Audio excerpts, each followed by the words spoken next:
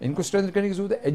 میں سمجھتا ہوں سب سے بڑی بات دیکھیں, اگر میں ایک اپنے بیٹے کو حجام کے پاس لے جا رہا ہوں تو مجھے پتہ ہونا چاہیے کہ یہ بلیڈ ٹھیک استعمال کر رہا ہے کہ نہیں کر رہا. تو یہ ایجوکیشن بہت امپورٹنٹ. چلیں ڈاکٹر صاحب, کیونکہ آپ ایک اور کنٹروورسی سے بھی جڑے رہے ہیں, سابق چیف جسٹس ثاقب نثار نے آپ کو بہت تنگ کیا, آپ کا ہسپتال ہی آلموسٹ بند کروا دیا تھا. اب تو خیر واپس اللہ کا شکر ہے, اللہ کا ایک نظام ہے, ہسپتال دوبارہ اپنی فل فنکشن. ابھی ہم نے 1000 ٹرانسپلانٹس مکمل کیا الحمدللہ. اچھا, ہاں جی, زبردست. جی.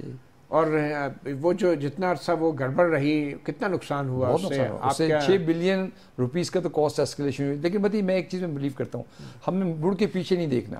اگر ہم مڑ کے پیچھے دیکھتے ہیں تو ہم آگے نہیں بڑھ سکتے. تو ہم نے تو یہ فیصلہ کیا ہے, ہم نے اس کا سب کو اللہ پہ چھوڑ دیا ہے, اور ہمیں آگے چلنا ہے تاکہ ہم پاکستان کے لیے جو بیسٹ کر سکتے ہیں وہ ہم کریں.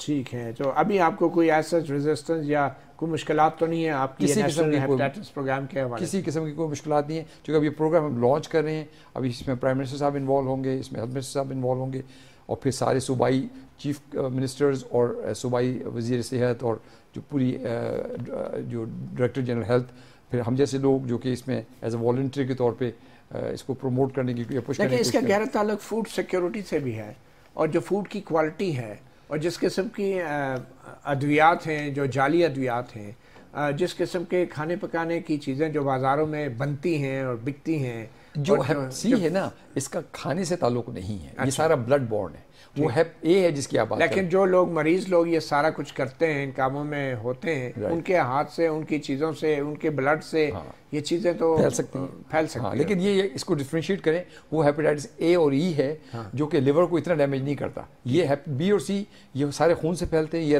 رطوبتوں سے پھیلتے ہیں, اور یہ شدید ڈیمیج کرتے ہیں لیور کو. چلیں ٹھیک ہے, ہم یہی امید کر سکتے ہیں. ہماری تو آپ کے ساتھ تعاون ہے. یہ ایک ایسی چیز ہے کہ جس کا براہ راست تعلق انسانی جان سے. اس میں میں پوری قوم کو یہ میسج دینا چاہتا ہوں کہ دیکھیں, یہ اللہ تعالیٰ پاکستان کے لیے ایک اچھائی کرنا چاہتا ہے, اور آپ سب اس میں ان لوگوں کے ساتھ جو آپ کے دروازے پہ آئیں, ان کی ہیلپ کریں, ان کو ویلکم کریں. یہ آپ کی بھلائی کے لیے یہ کام ہو رہا ہے, تاکہ اس ملک سے اگر آپ کو آج ایک بیماری ہے جو 3 مہینے کے کورس سے کیور ہو سکتی ہے, تو اٹ از بیٹر کہ آج ٹریٹ ہو جائے, تاکہ آپ اپنے بچوں کو, بیوی کو, اور لوگوں کو جو کہ آپ گھر میں ہیں نا, تو چیزیں لگ سکتی ہیں ایک دوسرے کے ساتھ.